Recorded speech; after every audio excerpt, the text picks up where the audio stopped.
नमस्कार दोस्तों। आज की कहानी है अफसर बिटिया। दहेज में कार न मिलने से लौट गई बारात। 3 साल बाद एसडीएम बनकर पहुंची उसी लड़के के पास। फिर जो हुआ, यह सच्ची कहानी ऐसी लड़की की है जिसने दहेज लोभियों के गाल पर जोरदार तमाचा लगाकर यह साबित किया कि लड़कियां किसी से कम नहीं हैं। एक लड़की जिसका नाम प्रिया था, देखने में सुंदर और सुशील थी। अपने परिवार में तीनों भाइयों में सबसे बड़ी थी। प्रिया पढ़ने में बहुत होशियार थी। ग्रेजुएशन की पढ़ाई उसने विज्ञान विषय से की थी। ग्रेजुएशन पूरी होने के बाद उसके पिता को उसकी शादी की चिंता सताने लगी। पिता एक छोटे-मोटे प्राइवेट फैक्ट्री में काम करके महीने के करीब 20-25 हजार कमा लेते थे, जिससे उनका गुजारा आज की महंगाई के ज़माने में बड़ी मुश्किल से होता था। गाँव के लोग जब भी घर आते, प्रिया की शादी की बात करते कि अब तुम्हारी बेटी शादी के योग्य हो गई है, तो उसके लिए जल्दी से अच्छा वर ढूँढ के इसकी चट मंगनी पट ब्याह करवा दो। वह अपने रिश्तेदारों से अपनी बेटी के लिए रिश्ता पूछते, पर कहीं बात न बनती। फिर किसी ने उनको कानपुर में रह रहे किसी सरकारी टीचर का रिश्ता बताया, जो कि कानपुर में ही पढ़ाता था। प्रिया भी योग्य थी, होनहार थी और लड़का भी होनहार था। और लड़के को देखते ही उसके पिता को लड़का पसंद आ जाता है, क्योंकि वह सरकारी अध्यापक था। इस रिश्ते को लेकर प्रिया की खुशी का ठिकाना नहीं था। उसे मनचाहा पति जो मिल रहा था, लड़का और उसके घरवाले प्रिया को देखने उसके घर आते हैं। प्रिया थी ही इतनी सुंदर, देखते ही लड़के ने रिश्ते के लिए हाँ कर दी। दोनों पक्षों की तरफ से हाँ हो गया। अब बात दहेज पर आकर अटक जाती है। लड़के वाले एक बड़ी सी गाड़ी, 2 लाख कैश और जरूरत के सामान, टीवी, फ्रिज, मोबाइल सब मुंह खोलकर मांग लेते हैं। प्रिया के पिता दहेज देने के लिए तैयार हो जाते हैं, पर कुछ समय मांगते हैं। शादी का मुहूर्त 3 महीने के बाद का निकाला जाता है। दोनों पक्ष शादी की तैयारियों में जुट जाते हैं। शादी को 1 महीने ही बचे थे कि उसके पिता की अचानक दुर्भाग्यवश कार एक्सीडेंट हो जाता है और उनके सर में भयंकर चोट लगने से काफी खून बह जाता है। हालत सीरियस होती है। एकाएक भयंकर चोट लगने से उनकी जमा पूंजी, दहेज के लिए जो पैसा उन्होंने इकट्ठा किया था, 5 लाख रुपए, उनके इलाज में पानी की तरह बह जाता है। जब उन्हें होश आया, अस्पताल के बिस्तर पर पड़े थे। प्रिया के पिता की आंखों में आंसू थे। उन्हें चिंता खाई जा रही थी कि कैसे मेरी बेटी की शादी होगी, कहाँ से दहेज का सामान लाएंगे, बड़ी गाड़ी देने का जबान दिया था, कैसे पूरा करूंगा, कैसे सबको दावत देंगे, शादी कैसे होगा मेरी बेटी का। उनकी रातों की नींद हराम हो गई थी। उनकी आंखों के आंसू देखकर लड़की के मामा फूफा को दया आ गई। उन्होंने कहा, चिंता मत करिए, हम हैं ना, हमारी वह भांजी है, हमारी भी रिश्ते में कुछ लगती है, तो हम उसकी शादी जरूर करवाएंगे। ऐसा रिश्ता नहीं मिलेगा ढूंढने से, आप चिंता मत करिए। फिलहाल अभी शादी कर देते हैं और सामान तो आगे पीछे भी जा सकता है। लड़की के मामा ने कहा, गाड़ी और उनका 2 लाख कैश बाद में भी दिया जा सकता है। उसकी शादी हम बहुत अच्छे से संपन्न करेंगे। उनकी बातें सुनकर पिता की आंखों में चमक आ गई। उन्हें थोड़ा हौसला मिला। मामा फूफा शादी की तैयारी में जुट गए। प्रिया के पिता हॉस्पिटल में ही एडमिट थे। उन्हें अभी तक छुट्टी नहीं मिली थी। शादी के कार्ड छपने शुरू हो गए और घर घर जाकर, मेरी भांजी की शादी में आप सबको आना है। मामा सबको निमंत्रण देने लगे। सभी रिश्तेदारों को निमंत्रण दिया और जी जान से सब जुट गए। लगन निकाला जाता है, लेकिन बारात आने से एक दिन पहले लड़के वाले ने लड़की वालों को फोन किया और बोला, हमारा जो रकम है, दहेज का जो डिमांड है, उसे पूरा करना पड़ेगा। लड़की के मामा कहते हैं, आप चिंता मत करिए, हम आपकी सारी डिमांड पूरा करेंगे। प्रिया के पिता को सर में बहुत गहरी चोट लगी है, अस्पताल में एडमिट है। उस समय लड़के के पिता कुछ नहीं बोलते और उनके बात से सहमत हो जाते हैं।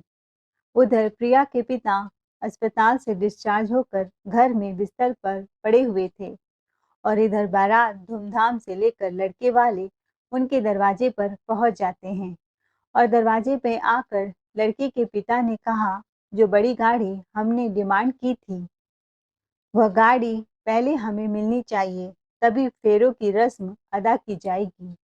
मेरा बेटा आखिरकार सरकारी अध्यापक है। उधर पंडित जी फेरों की तैयारी कर रहे थे। बार बार दूल्हे को बुलाया जा रहा था, पर लड़के के पिता ने अपने बेटे को मंडप में जाने से मना किया था। लड़का भी आग बबूला हो जाता है कि गाड़ी मिलेगी तभी मैं शादी करूंगा, अन्यथा नहीं। दोनों पक्ष में काफी वाद विवाद बढ़ जाता है। लड़की जो थी वह हाथों में मेहंदी सजाए, लाल जोड़ा पहने मंडप में बैठी हुई थी।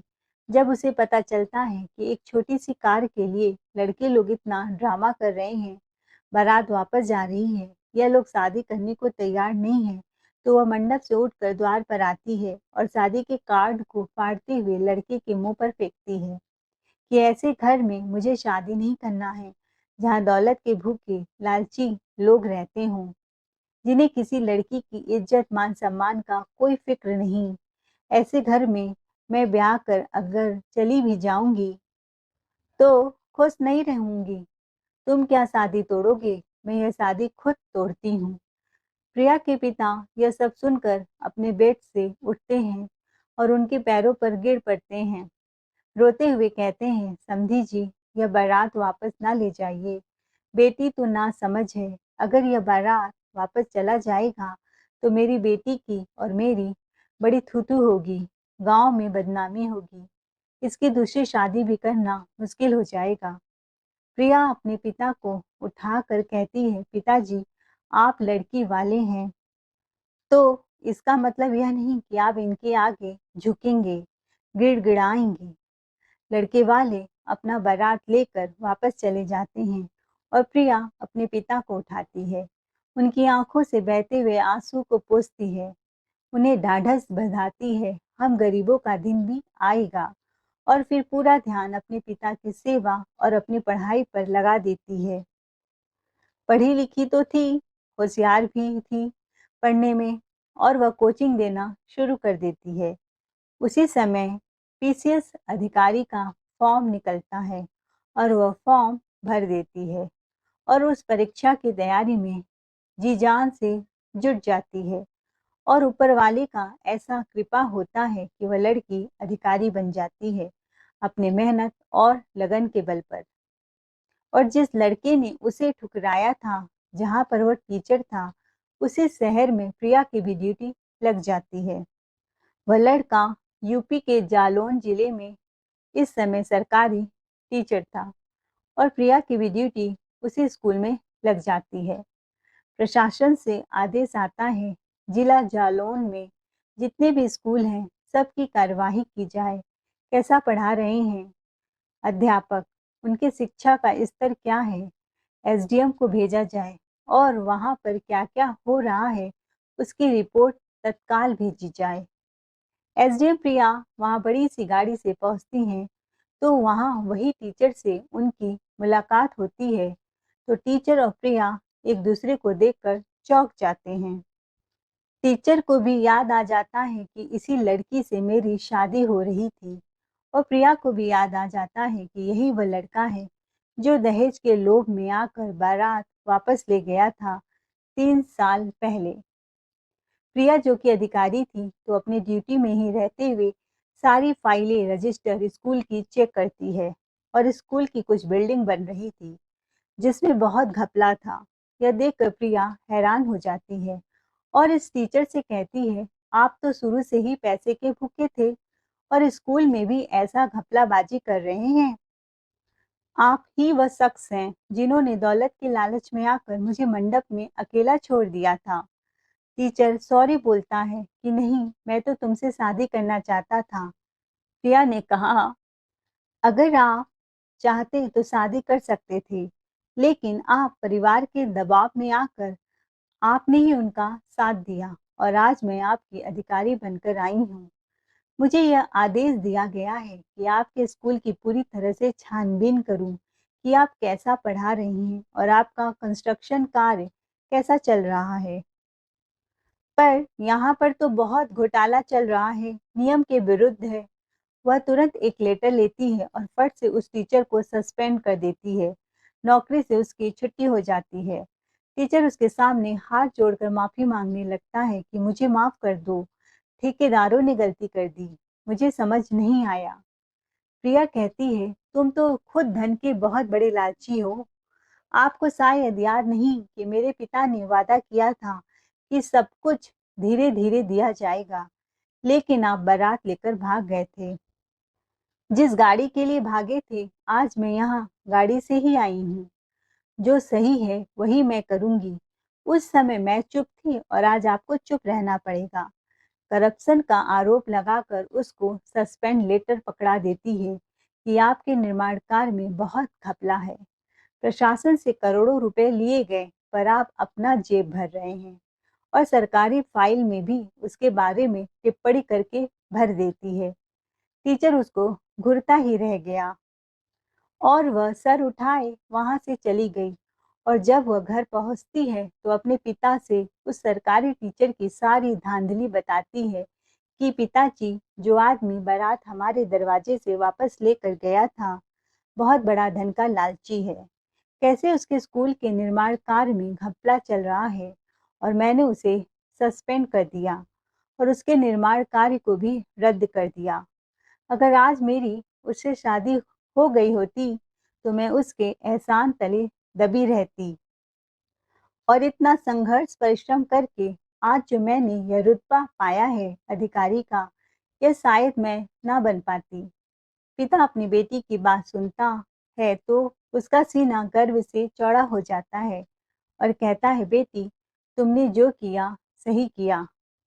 दोस्तों, आजकल थोड़े से पैसे के चक्कर में लड़की की बारात वापस चली जाती है। लड़की की हुनर को नहीं देखते, पर पैसा दहेज जरूर देखते हैं। जहाँ इंसान की कदर ना हो, वहाँ इज्जत मान सम्मान भी नहीं मिलता।